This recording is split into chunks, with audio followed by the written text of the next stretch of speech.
Kita semua tahu pemilu itu penting, tapi pernah nggak sih kita berhenti sejenak dan berpikir pemilu itu sebenarnya apa?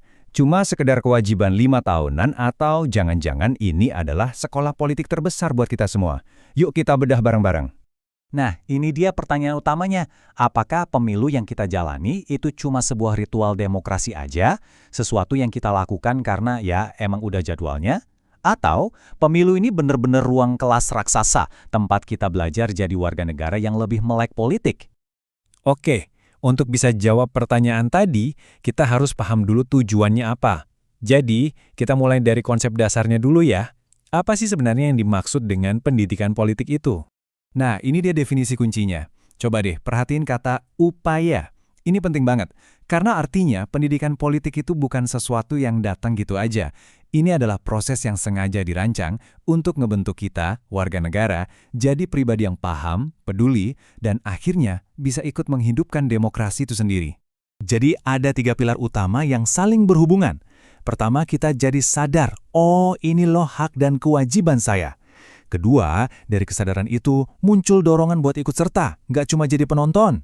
Dan ketiga, saat jutaan orang ikut serta secara aktif, disitulah terbangun yang namanya budaya politik yang sehat.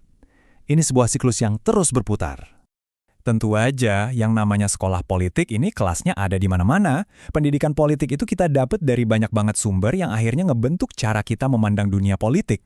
Kita belajar dari guru di sekolah, dari obrolan di meja makan sama keluarga, dari berita yang kita tonton tiap hari, bahkan dari kampanye partai. Tapi, coba deh lihat poin yang paling bawah, partisipasi aktif. Nah, disinilah pemilu mengambil peran sebagai model pendidikan yang paling nyata dan paling masif. Oke, sekarang kita kerucutkan fokus kita ke model yang satu ini. Model yang paling kita rasakan dampaknya secara langsung dan serentak. Gimana sih cara kerja pemilu sebagai sekolah demokrasi buat kita semua? Kutipan ini benar-benar nangkep inti persoalannya. Beda banget sama teori di buku, pemilu itu laboratorium praktek. Kita nggak cuma baca soal demokrasi, kita ngelakuin demokrasi. Ini pengalaman langsung yang benar-benar ngebentuk pemahaman kita. Prosesnya itu sendiri udah kayak kurikulum loh. Langkah pertama, itu fase belajar. Kita dipaksa cari tahu soal isu, soal kandidat. Langkah kedua, ini ujiannya. Kita masuk ke bilik suara dan membuat keputusan.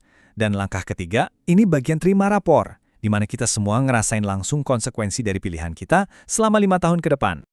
Sampai sini, kedengarannya ideal banget kan? Tapi, tunggu dulu.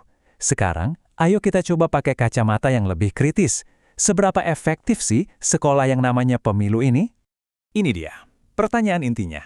Kalau kita datang ke TPS cuma karena ikut-ikutan temen, nggak riset sama sekali, atau lebih parah lagi karena dapat serangan fajar, apa proses belajar itu beneran terjadi? Apa cuma dengan nyelupin jari ke tinta kita otomatis jadi terdidik secara politik? Coba deh kita lihat perbandingan ini. Kalau di sekolah kan strukturnya jelas, formal, tiap hari masuk. Kalau pemilu sifatnya siklikal, momentumnya cuma beberapa tahun sekali.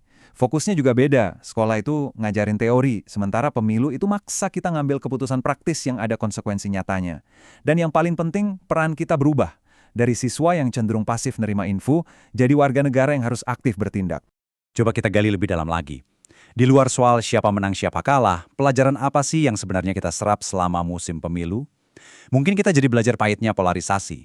Atau kita jadi tahu ganasnya disinformasi dan hoaks. Atau kita jadi ngerti gimana kekuasaan itu dinegosiasikan. Pelajaran yang kita dapat seringkali jauh lebih rumit daripada sekedar milih kandidat A atau B. Jadi, setelah kita lihat dari berbagai sudut pandang, apa nih kesimpulan yang bisa kita ambil buat jadi bahan renungan kita bersama? Nah, ini dia intinya. Pemilu itu nyediain panggungnya, nyediain kurikulumnya. Potensinya luar biasa besar. Tapi kualitas pendidikannya, apa yang benar-benar kita pelajari, itu semua balik lagi ke kita sebagai muridnya. Pertanyaannya, kita mau jadi murid yang cuma datang buat absen dengan celupin jari ke tinta, atau kita mau jadi murid yang benar-benar aktif, kritis, dan haus ilmu? Saya mau tutup pembahasan kita kali ini dengan satu pertanyaan terakhir. Pendidikan politik yang sejati itu nggak berhenti pas tinta di jari kita kering. Pemilu itu mungkin cuma satu babak, anggap aja ujian tengah semester. Pertanyaan sesungguhnya adalah, setelah ini, gimana cara kita buat terus belajar, terus ngawasin, dan terus berpartisipasi di antara pemilu-pemilu berikutnya? Jawabannya ada di tangan kita semua.